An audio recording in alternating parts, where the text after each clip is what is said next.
नमस्कार दोस्तों, मैं राज पांडे। आप देख रहे हैं आरसीएन टुडे। आइए जान लेते हैं अभी की लेटेस्ट अपडेट के बारे में। आपको मालूम होगा कि जो भी जानकारी इस चैनल के माध्यम से आप तक पहुंचाई जाती है पूर्णतः सही और सटीक होती है। निष्पक्ष खबरों से मेरा वास्ता है और निष्पक्ष खबरें आप तक पहुंचाई जाती हैं। आज 5 बड़ी खबरों के बारे में चर्चा करेंगे। नई प्राथमिक शिक्षक भर्ती को लेकर, टीजीटी पीजीटी भर्ती को लेकर, पुरानी पेंशन को लेकर, लेखपाल भर्ती के बाद अगले कटाव को लेकर, यूपी टेट के बाद मिलेगा अवसर। कौन सा अवसर आपको मिलेगा, कौन सी भर्ती होने वाली है, इस पर बात करेंगे। तो वीडियो को स्किप मत करिएगा, पूरा देखिएगा जिससे आपको पूरी जानकारी मिल सके। वीडियो को शुरू करने से पहले मैं आप सभी से रिक्वेस्ट करना चाहता हूं कि वीडियो को लाइक शेयर करें। इसी प्रकार की ऑथेंटिक जानकारी के लिए चैनल को अभी सब्सक्राइब कर लें, बेल आइकन दबा दें, ऑल पर सेलेक्ट कर दें। सबसे पहले मैं बात करूंगा पुरानी पेंशन को लेकर। आपको मालूम होगा कि पुरानी पेंशन की मांग लंबे समय से चल रही थी। आज से नहीं, लंबे समय से कई बार धरना प्रदर्शन हुआ। सभी को उम्मीद थी कि पुरानी पेंशन बहाल हो जाएगा। केंद्र सरकार भी बहाल करेगी, राज्य सरकार भी बहाल करेगी। लेकिन केंद्र का रुख आपको पता होगा कि केंद्र सरकार चाहती क्या है। केंद्र सरकार पुरानी पेंशन बहाल करना नहीं चाहती है। जब भैया सब कुछ निजीकरण हाथों में सौंपा जा रहा है तो पुरानी पेंशन बहाल करके क्या करेंगे। राजस्थान में कांग्रेस की सरकार है, कांग्रेस ने पुरानी पेंशन को बहाल किया, लेकिन केंद्र का रोड़ा आ गया। लोग कह रहे हैं, मैं नहीं कह रहा हूँ। कर्मचारी कह रहे हैं, मैं नहीं कह रहा हूँ। कैसे, आइए मैं आपको बताता हूँ। खबर आज की है, ताज़ा है। राज्य की ओल्ड पेंशन स्कीम पर केंद्र सरकार का ब्रेक क्यों लगाया। इसमें लिखा हुआ कि न्यू पेंशन स्कीम फंड में जमा 39,000 करोड़ लौटाने से इनकार। पेंशन निधि विनियामक और विकास प्राधिकरण ने किया इनकार।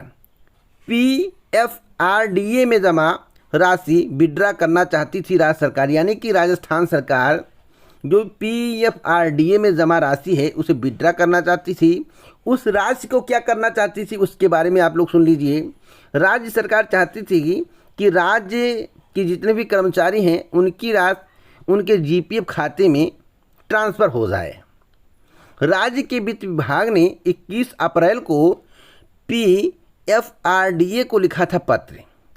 पीएफआरडीए की ओर से राज्य सरकार को मिला पत्र का जवाब। पीएफआरडीए एक्ट 2013, पीएफआरडीए रेगुलेशन 2015 में नहीं है प्रावधान। एनपीएस के तहत यानी कि न्यू पेंशन के तहत राज्य सरकार की रेवेन्यू रिसीट में नहीं ऐसा प्रावधान।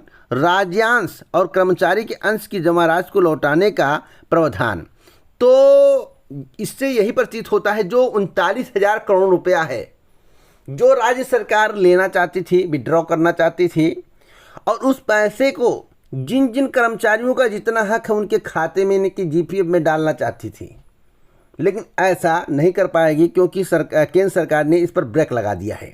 आखिरकार केंद्र सरकार के द्वारा ऐसा क्यों किया जा रहा है। एनपीएस में भी सबसे अधिक फंड जमा करने वाला राज्य राजस्थान है, यानी कि एनपीएस में जो सबसे ज़्यादा फंड जमा करने वाला राज्य वह राजस्थान है। राज्य सरकार ने की थी 1 अप्रैल 2022 को ओपीएस लागू करने की घोषणा, यानी कि पुरानी पेंशन ओल्ड पेंशन को लागू करने की घोषणा की थी। लेकिन अब केंद्र सरकार के द्वारा जब ब्रेक लगाया गया है तो क्या इससे पुरानी पेंशन चालू हो पाएगी, और केंद्र सरकार के द्वारा ब्रेक क्यों लगाया जा रहा है, क्या जो जवाब आया है या पूर्णतः सही है, आप लोग अपनी राय कमेंट बॉक्स में ज़रूर दें।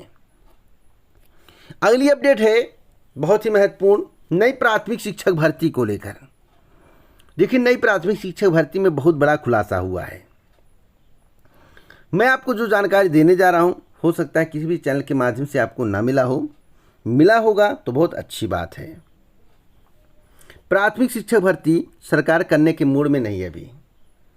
जो मैं आपको बता रहा हूं इसे ध्यान से सुनिएगा। प्राथमिक शिक्षक भर्ती सरकार अभी करने के मूड में नहीं है। सरकार कह रही है कि शिक्षक और छात्र अनुपात सही है, शिक्षकों की अभी ज़रूरत नहीं है, और जितने शिक्षक हैं छात्रों के लिए कम नहीं हैं, उसी से काम चलाया जाएगा। जबकि शिक्षकों के काफ़ी पद खाली हैं, कई लाखों की संख्या में एडमिशन भी हुए हैं, तब भी सरकार शिक्षक भर्ती करना नहीं चाहती थी। कुछ लोग कह रहे थे कि 69,000 किया, 68,000 किया। भैया 69,000 68,500 करना इनकी मजबूरी थी। क्यों मजबूरी थी? क्योंकि जब 1,37,000 शिक्षा मित्र जो सहायक अध्यापक हुए थे उन्हें बाहर का रास्ता दिखाया गया तो 1,37,000 सहायक अध्यापकों के पद रिक्त हो गए। अगर 1,37,000 सहायक अध्यापकों के पद पर भर्ती ना की गई होती, सुप्रीम कोर्ट का दबाव ना होता, तो आप मानकर चलिए कि शिक्षा व्यवस्था चरमरा जाती। भर्तियां कम से कम होंगी, लेकिन इतना मैं बता सकता हूं कि 5 साल के कार्यकाल में कम से कम 1 लाख भर्ती होगी, 80,000 से 1 लाख। पहले 17,000 से 23,000, उसके बाद 51,112 का जो हलफनामा दिया गया था, यानी कि 40,000 से लेकर 60,000, उसके बाद 15,000 से लेकर 25,000 के करीब भर्तियां होंगी जो तैयारी चल रही। कब आएगी भर्ती? एक भर्ती आपको इसी वर्ष के अंत या 2023 में देखने को मिलेगी, जिसकी संख्या 17,000 से 23,000 हो सकती है। उसके बाद एक भर्ती आपको 51,112 देखने को मिलेगी, जो कि 2024 तक आ सकती है, मतलब कि 2023 से लेकर 24 तक आ सकती है। 17,000 से 23,000 कंप्लीट होने के बाद उसके बाद एक 25 जून के बाद, यानी कि 2025 जून के बाद और 26 मई के पहले आ सकती है। मतलब कि जो मैं आपको बता इसी समय आपको जानकारी दे रहा हूँ, प्लानिंग आगे क्या होगा उसी के अनुसार मैं आपको जानकारी देता रहूँगा। लेकिन सरकार अभी शिक्षक भर्ती करने के मूड में नहीं है। अब यूपी टेट के बाद मिलेगा अवसर। आप लोग पढ़ रहे हैं, आपके जहन में सवाल होगा कौन सा अवसर मिलेगा। तो जब तक यूपी टेट की परीक्षा नहीं हो जाएगी तब तक नई भर्ती आपको देखने को नहीं मिलेगी। 51,112। तो यूपी टेट के जितने भी कैंडिडेट हैं जो कि यूपी टेट की तैयारी कर रहे हैं, यूपी टेट क्वालिफाई नहीं है, उन्हें एक भर्ती में अवसर मिलेगा, वह भी 51,112, यानी कि 40,000 से लेकर 60,000 पदों पर जो भर्ती आएगी, इसमें बहुत बड़ा अवसर मिलेगा। आप लोग इस समय से तैयारी कर दें।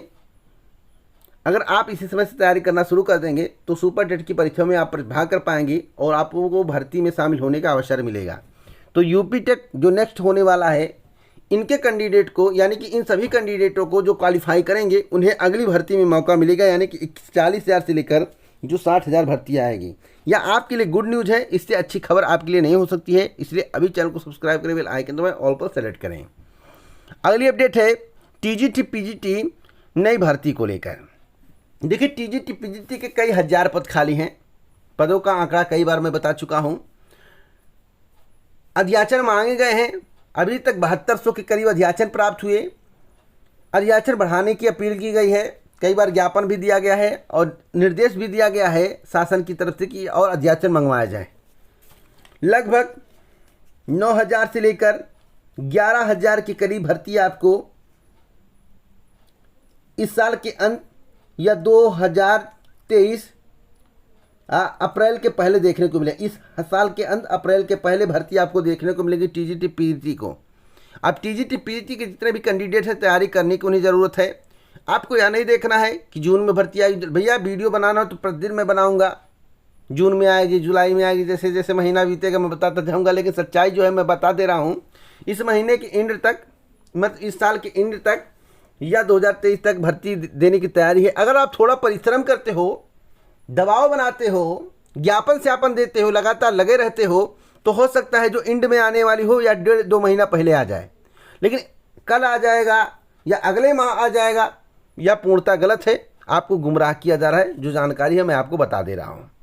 इसलिए आपका काम है तैयारी करना। भर्ती आएगी, निश्चित रहे, 9,000 से लेकर 11,000 पदों पर, जो कि आपके लिए बहुत अच्छी खबर है, गुड न्यूज़ है। अभी तैयारी करो, 6-7 महीने 8 महीने का समय जमकर तैयारी कर लो, जिससे आपका सिलेक्शन हो जाए। अगली अपडेट है लेखपाल भर्ती को लेकर। लेखपाल भर्ती का कटाव देखकर आप लोग चौंक गए होंगे। पॉइंट से छटे हैं। नोटिस में 15 गुना का जिक्र है, बुलाए हैं 30 गुना। 30 गुना किस प्रकार से किया गया है, इसके संबंध में इस चैनल के माध्यम से जानकारी दिया गया। कुछ लोग कोर्ट जाने की बात कर रहे थे। मैं उन सभी से कहना चाहता हूं, अगर सरकार से आप जीत पाओ, कोई ऐसा तथ्य रख पाओ कि आप सरकार से जीत जाओ तो जाइए। वैसे अभी तक का रिकॉर्ड है कि सरकार के पक्ष में ही ज़्यादातर फैसला आया। क्यों आया है आपको भली बात मालूम होगा, मुझे बताने की आवश्यकता नहीं है। सरकार ने किया यस तो हो गया यस, सरकार ने किया नो तो हो गया नो। अगर आपके पास कोई तथ्य है, देखिए एक ही पॉइंट वीक है लेखपाल भर्ती में। 15 गुना कैंडिडेट को बुलाना था, 30 हो गया।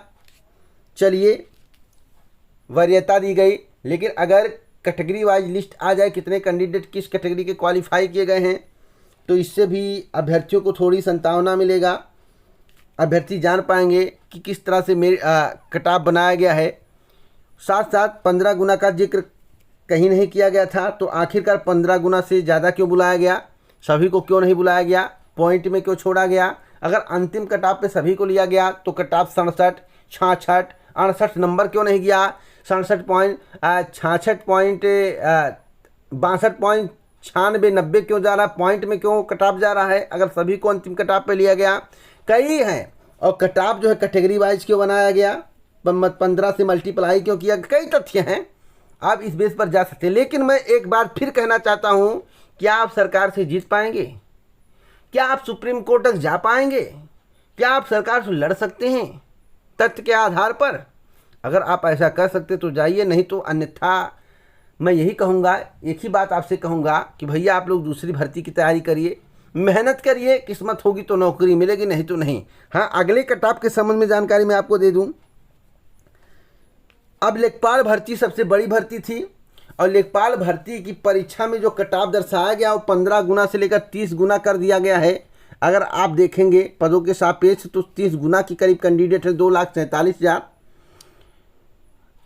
यह एक ऐसी भर्ती है, अगर इसमें कोई ऑब्जेक्शन नहीं होता तो भविष्य में आने वाली भर्ती में अगर कट ऑफ 99 भी चला गया तो आप ऑब्जेक्शन नहीं कर पाएंगे और कोर्ट से कभी नहीं जीत पाएंगे। क्यों? क्योंकि आयोग कहेगा कि हमने 8,000 कुछ पदों पर भर्ती की, 13,50,000 कैंडिडेट ने अप्लाई किया था, उसमें तो कुछ नहीं हुआ, एक भी बच्चा कोर्ट नहीं गया। अब आगे जो भर्तियां हम निकाल रहे हैं जिसमें 300-400 पद हैं, उसका कट ऑफ 98 जा रहा, 99 जा रहा, तो मैं क्या करूं? उस तरह के लड़के हैं, कट ऑफ हाई जा रहा है। और मैं आपको बता दूं, भविष्य में आने वाली भर्ती में जितने भी 70 से कम वाले कैंडिडेट हैं भूल जाएं। जो प्रोफेशनल कोर्स है उसको छोड़ दे रहा हूं, बाकी जो अनप्रोफेशनल है जिसमें आर्ट साइंस वाले सब अप्लाई कर पाएंगे, और जिसमें पदों की संख्या 70, 80, 100, 200, 300, वो 70 से नीचे वाले भूल जाएं कि उनका कभी सिलेक्शन होगा, मुख्य परीक्षा में बैठने का अवसर मिलेगा। साथ साथ मैं आपको बता दूं, यूडीए एलडीए की बात की गई तो यूडीए एलडीए के बारे में कई बार बता चुका हूं कि 98 या 98 प्लस वाले ही उम्मीद करें, इससे कम वाले उम्मीद ना करें। मैं तो कहता हूं सभी को बुला लीजिए, तो कट ऑफ तो सभी के लिए सामान्य हो जाएगा, कट ऑफ का कोई मतलब नहीं रहेगा। आगे 30 गुना बुलाने की तैयारी नहीं होगी, हो सकता है कम कैंडिडेट बुलाए जाएँ और आगे कट ऑफ और हाई जाएगा। इसलिए मैं कहता हूं कि 70 से नीचे वाले उम्मीद छोड़ दें। अगर 100 पद हैं, 150 पद हैं या 50 पद हैं, 2 भर्तियों में कट ऑफ कम हो जा सकता है, एग्रीकल्चर टेक्निकल असिस्टेंट में, और एक भर्ती है बीडीओ जिसमें केवल साइंस मांगा जाएगा, उसका कट ऑफ लगभग 65 से लेकर 70 के बीच में हो सकता है। अभी मैं आपको जानकारी दे रहा हूं। तो इसी प्रकार की ऑथेंटिक जानकारी के लिए चैनल को सब्सक्राइब करें, बेल आइकन में ऑल पर सेलेक्ट करें। जय हिंद, भारत, नमस्कार।